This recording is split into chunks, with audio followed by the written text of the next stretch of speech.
Allez, la suite de la vidéo. Alors, qu'est-ce qu'on a dans cette boîte des donjons de Calice exactement comme concept? Il n'y a pas d'aventure. Il n'y a pas d'aventure dans cette boîte. Il y a un nombre impressionnant d'ennemis. Donc ça, ok. Alors, j'expliquais les deux concepts qu'on va avoir. Nouveau concept. Premier concept, c'est le mode donjon de Calice. Et une partie de donjon de Calice ressemblerait, c'est une espèce d'aventure, hein, toujours pareil, ressemblerait à ce qu'on peut faire d'habitude en mode aventure, en campagne, quoi. Sauf que ils ont en quelque sorte créé ça pour faire une sorte de partie rapide. Parce que l'aventure est très longue. Là, c'est en gros, bon, mais si on a envie de faire une partie rapide, eh bien, on se fait un donjon de Calice. De toute manière, je ferai une vidéo, pas règle ou quoi, mais je ferai une vidéo, un let's play, une partie de jeu, pour faire simple, sur Dungeon Calice, donc j'expliquerai le concept avec précision. Là, je ne vais pas le faire, je vais tout simplement expliquer le concept, en fait, ce qu'ont voulu faire les auteurs, c'est une partie rapide pour jouer au jeu, tout simplement. Voilà. Seul petit souci à ce mode de jeu que je trouve, c'est que quand on sort le jeu, ben on sort beaucoup de choses. Et on n'a pas forcément envie de faire une partie rapide, quoi. C'est le seul petit bémol que je trouve au niveau du concept. Moi, ce que j'en ai fait, c'est que j'en ai fait une aventure, en fait. Donc on peut faire, vous allez voir sur BG, les forums, les gens, c'est un petit peu ce qu'ils ont fait aussi. Ils ont pensé à faire une espèce d'aventure avec une espèce de niveau 1, niveau 2 et niveau 3, comme on retrouve dans le jeu vidéo avec les niveaux 1, niveau 2, etc. Donc voilà. On a du coup une carte setup qui nous dit comment mettre en place le donjon de Calice. On va avoir donc des tuiles à mettre. On doit sectionner 3 ennemis. On peut mettre des rituels de Calice, vous allez voir. Ils sont ici. C'est un petit peu des cartes missions qui remplacent les cartes missions. Il n'y a pas d'intrigue, il n'y a pas de narratif. Hein, il n'y a pas de narratif. Ils sont tout simplement, ils nous disent piocher au hasard 3 rites de Calice, c'est les cartes rites de Calice. Voilà. Et appliquer leurs effets. Donc on va en piocher 3, tac. Admettons, on tombe sur offrande maudite. Offrande maudite, voilà. Et ça dit, donc à cette partie, donc on les révèle immédiatement avant la partie. C'est des conditions, en fait, le jeu nous inflige des malédictions directement au début de la partie. Donc on va avoir nos chasseurs, on va sur l'entrée de la tuile d'entrée là. Et le jeu, on a directement une malédiction, c'est-à-dire un truc qui nous pèse dessus. Et là, c'est indiqué, l'attaque des chasseurs frappe uniquement, donc touche uniquement, après les attaques des ennemis à la même vitesse. Donc c'est à savoir qu'en gros, ben, vos chasseurs seront plus lents, sont ces vitesses affaiblies. Et il faudra faire une petite mission qui dit ici, souvent voilà, placer nombre de joueurs plus un jeton, et il faut ramener des consommables, et dès que vous ramenez les consommables qui vous disent, eh ben, complétez ce rituel une fois que tous les jetons ont été empilés, voilà, et vous supprimez cette carte, la malédiction est rompue, le sortilège est rompu, et là vous pouvez continuer tranquille, vous avez réussi en gros quelque sorte une mission, ça remplace un peu ça. Et vous obtenez, je crois, le droit d'avoir 3 cartes à amélioration du rêve du chasseur. Et vous dites d'en piocher jusqu'à 3, pardon, j'avais mal lu. C'est jusqu'à 3, le groupe décide si c'est une malédiction, parce que ça fait quand même mal au cul, quoi, hein, de toucher après les ennemis quand c'est à la même vitesse. Voilà, il y en a plusieurs, vous en avez 9, je crois. 9 différentes. Bon, quand on joue beaucoup, on fait plusieurs parties, on a vite fait le tour, je trouve. Mais des fois, les combinaisons peuvent être intéressantes. Et il y en a plein, je ne vais pas toutes vous les citer parce que voilà, il y a énormément de choses dans cette boîte. Donc voilà pour les cartes rituels de Calice qui sont associées au concept du donjon de Calice qui est en gros, c'est une partie rapide qui dure même pas un chapitre, je crois même pas la durée d'un chapitre, où le but est en gros de trouver, parce que c'est des tuiles qui seront tout le temps dans le deck, le but sera en fait de trouver les leviers, et il faut interagir sur les leviers, c'est marqué ici, pour activer ce levier, quoi. Et une fois qu'on a activé les 2 leviers, eh ben, la porte de l'arène, que je vous ai montré tout à l'heure, voilà, ben, s'ouvre et permet du coup d'installer l'arène pour battre le boss. Donc en gros, pour faire court, on a un chapitre pour trouver les 2 leviers, les activer évidemment, aller battre le boss et aller battre le boss. Et une fois qu'on a battu le boss, ben la partie se termine, on a gagné avant une seule piste de chasse. Alors pour avoir testé plusieurs fois, je peux vous garantir que c'est super difficile. Parce que, alors déjà, on a des rituels de calice, même juste avec juste un rituel de calice, je vous le dis, c'est super dur, hein, avec juste une carte de malédiction là. C'est super difficile. On a juste une piste de chasse pour aller trouver 2 leviers, les activer, sachant qu'il y a 2 ennemis qui les gardent. Voilà. Et en plus, aller battre un boss. Euh, Ils sont complètement dingues. Honnêtement, je vous le dis, c'est très très difficile. Donc voilà pour le premier mode de jeu. Ce sont les donjons de calice. Le deuxième mode de jeu, c'est le mode PVP que j'expliquais tout à l'heure à la précédente vidéo, qui explique à quoi servent ces petits trucs. Donc on a un mode PVP. Alors moi je vais vous donner mon avis sur le mode PVP. C'est joueur contre joueur. C'est que là, en gros, dans la boîte, on peut s'affronter entre joueurs. Donc au début, on met en place un certain nombre de tuiles. Voilà.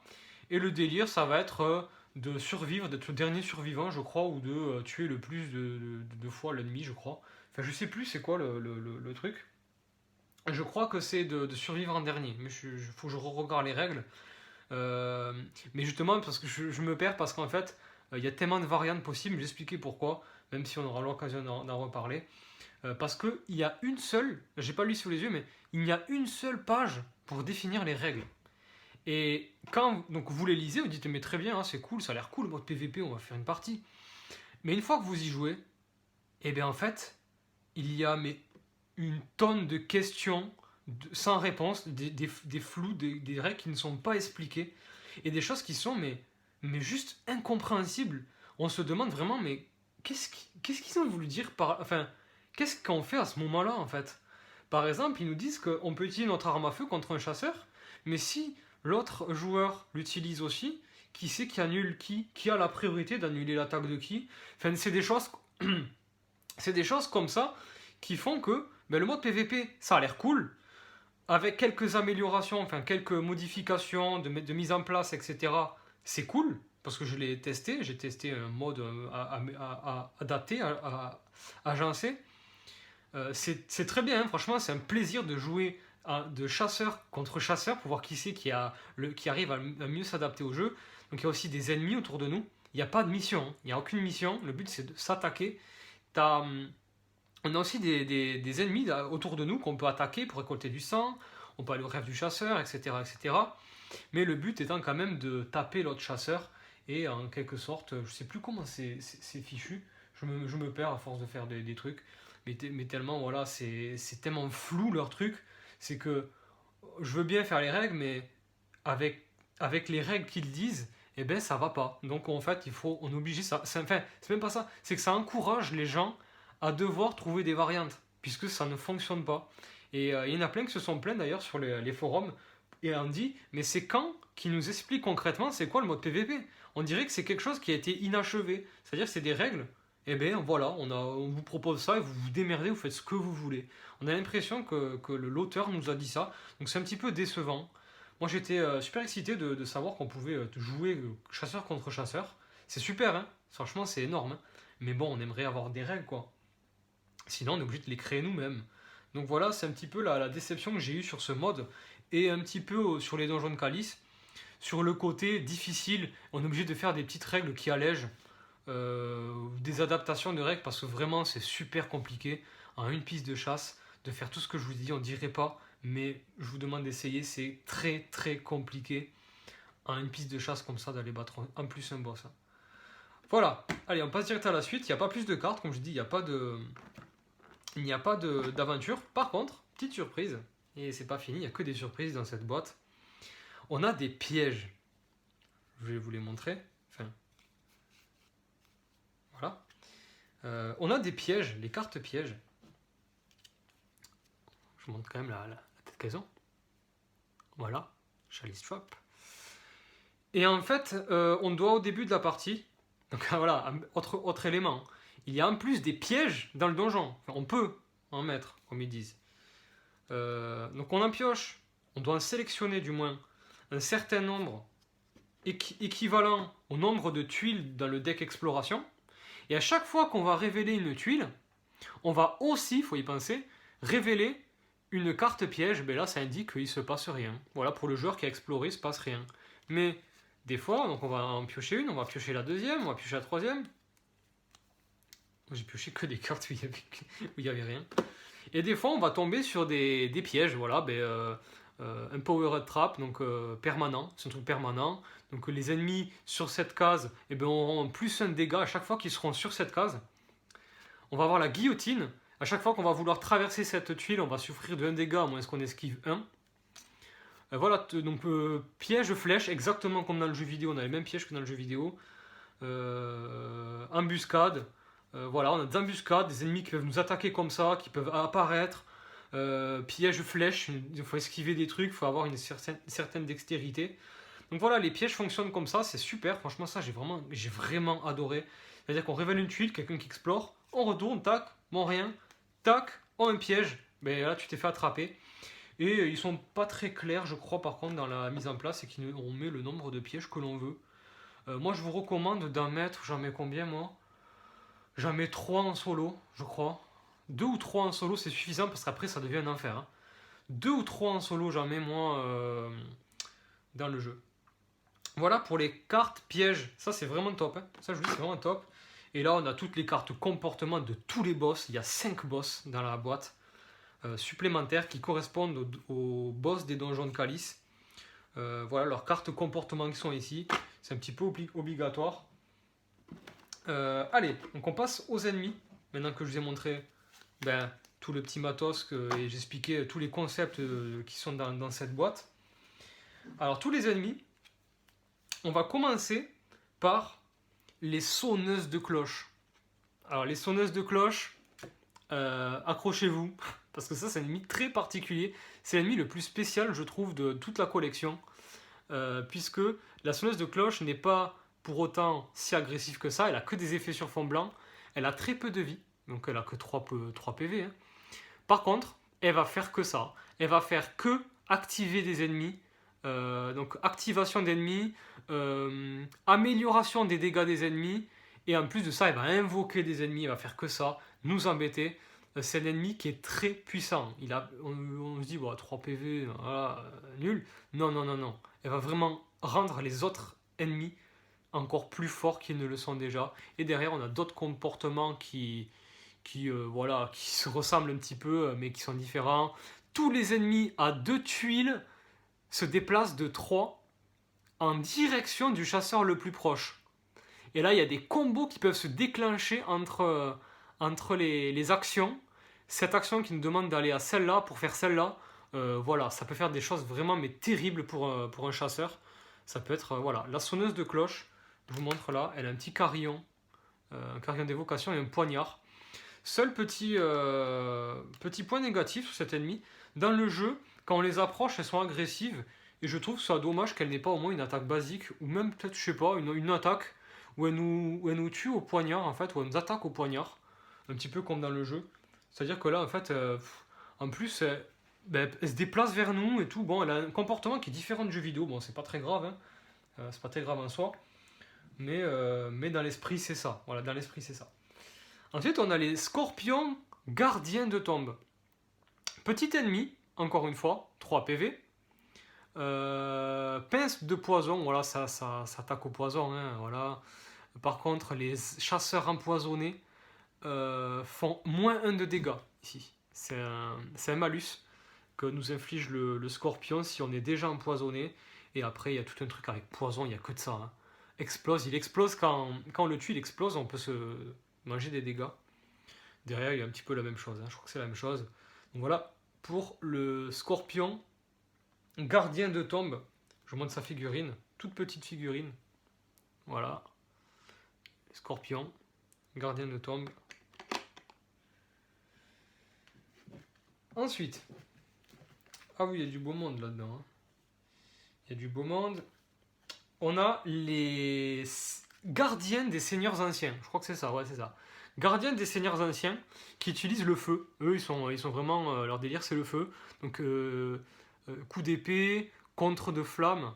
Donc, c'est une espèce de lance-flamme un petit peu qui va nous déséquilibrer. C'est un ennemi humanoïde assez intelligent avec une explosion, pareil, quand il meurt. Voilà, coup d'épée, spray de flamme ne peut pas être esquivé. Infliger 2 à tous les autres chasseurs à une case. Et assaut rapide, ça les fait mal, je me rappelle. Le gardien fait une attaque d'épée en faisant plus 1 de rapidité, et après avoir résolu toutes les attaques, il s'active à nouveau. Alors ça, je me rappelle, je m'étais vraiment fait avoir. Il me tuait à tous les coups. Il me tuait à tous les coups, lui. Ils sont très très forts. En termes de combo, je vous montre un petit peu leurs figurines, même si je les ai pas finis. Je crois que je les ai pas finis. Voilà. Ils sont comme ça, un petit peu. Voilà, ils ont un chapeau, des yeux orange. Mais là, ils ont un liseré orange sur leur chapeau que j'ai pas encore fait. Et ils ont une épée un petit peu rouillée, c'est une épée un petit peu carbonisée, quoi. Voilà. Les chiens. Alors, les chiens enragés. Les chiens enragés, les voici. Ça, c'est un nouvel ennemi, pareil. Les chiens enragés, ils font une morsure rapide, vous pouvez voir. Et après, ils ont des effets sur fond blanc. Howl, je crois que c'est la meute. Tous les ennemis à une tuile, mais pas sur l'espace des lanceurs, se déplacent de 2 vers cet espace. Donc, ils ramènent la meute. Hein. Et après, faites une autre attaque ennemie.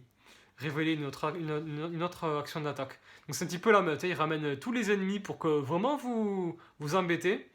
Et après, il y a folie enragée. Voilà, il fait une morsure d'attaque, là, une attaque rapide. Il ne peut pas être esquivé. Et il se déplace de 2 un petit peu comme les loups. Et derrière, on a un comportement un peu plus normal. Morsure rapide, lunging bite, after this attack. Donc après cette attaque, déplacer le chien enragé d'un espace, il peut esquiver. Ah ouais, ça c'est vraiment violent, ils peuvent esquiver vos coups. Voilà pour les, les chiens enragés, qui peuvent esquiver vos attaques. Que voici. Non, c'est les mêmes, hein. C'est comme sur la photo. Hein.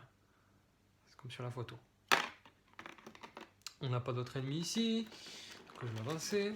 Voilà, c'est le piège, faut pas faire tomber, voilà. Faut pas faire tomber le truc. Allez, on passe aux autres ennemis. On a quoi là? On a les rats du labyrinthe. J'essaie de bien vous les montrer, c'est pas facile. Hein. Les rats du labyrinthe, les voici, ils sont un petit peu déchiquetés, ils sont vraiment toxiques. Ils sont très toxiques ces rats. Ce que vous allez voir. Ils sont là. Donc petit ennemi à 3 points de vie encore. Il y a pas mal de petits ennemis dans cette boîte. Donc morsure, toxique, poison, toxique miasma, je sais plus ce que ça veut dire. Déséquilibrement, en plus il te met des malus de vitesse et de dégâts. Là il peut faire apparaître d'autres rats avec sa capacité. Voilà. Surprise flank. Voilà, poison, très rapide. Là c'est un rat qui est très rapide. Et là tu fais un dégât pour chaque autre rat. Donc plus il augmente son groupe de rats, plus il va faire mal, quoi. Voilà pour les rats du labyrinthe. Et ensuite on a les chiens de chasse. C'est des chiens un petit peu plus développés puisqu'ils ont un point de vie supplémentaire. C'est des chiens qui sont armés. Ils ont des pics mais en fait qui sont attachés avec des espèces de cordes.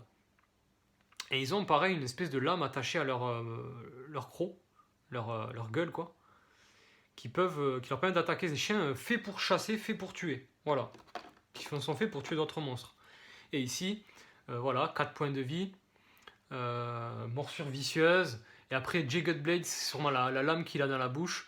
Les chasseurs souffrent de 1 dégât pour chaque dégât qu'ils ont infligé à cette attaque. Donc si vous faites 3 dégâts aux chiens, ah non, c'est les pointes qu'ils ont au-dessus, là. C'est les pointes qu'ils ont au-dessus. Donc plus vous faites de dégâts, plus il va vous faire de dégâts en gros. Et en plus, on peut pas esquiver. Hein. Effet sur fond blanc. Et là, quick dodge.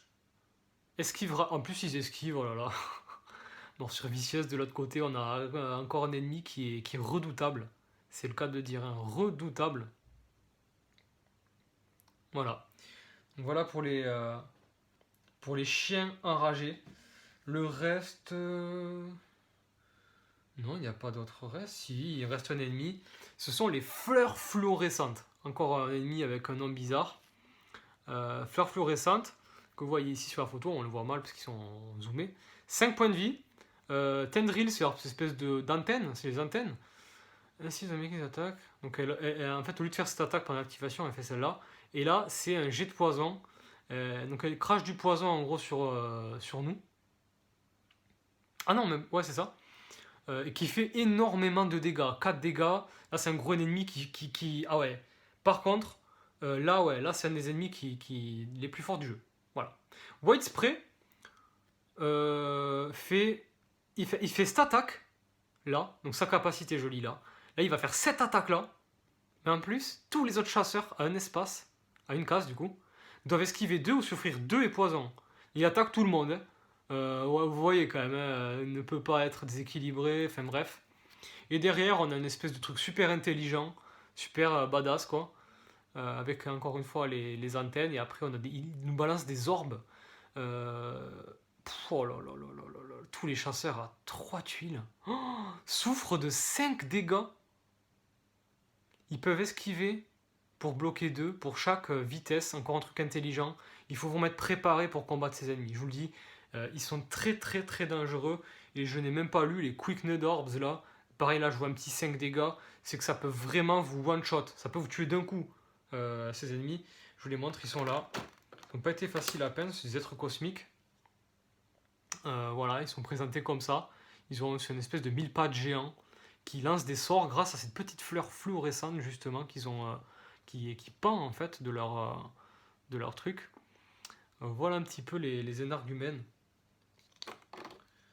Ouais, non, il n'était pas comme ça. C'est comme ça. Voilà pour les fleurs fluorescentes.